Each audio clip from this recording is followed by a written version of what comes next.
Hi friends అందరికి అయితే చింతకాయ పచ్చడి పెట్టడానికైతే బుచ్చ అయితే వేసేస్తున్నాం చింతకాయ మీద. చింతకాయలు అయితే చాలా బాగున్నాయి, చూసిరా పెద్ద పెద్ద చింతకాయలు అనమాట. కానీ ఇట్లా బొచ్చ తీసేసి పెట్టడం చాలా రిస్క్ అనమాట, అందుకే మేమైతే పెట్టలేదు.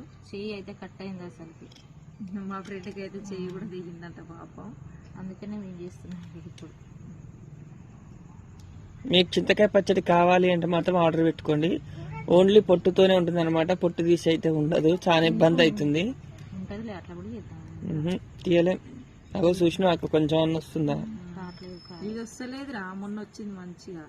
కాయ గట్టిగా ఉంది, కానీ మస్తు ఉంది కాయ, పుల్లగా లడ్డు ఉన్నది. మీకు చింతకాయ పచ్చడి కావాలనుకుంటే ఆర్డర్ పెట్టుకోండి, నెంబర్ అయితే స్క్రీన్ పైన ఇస్తాం.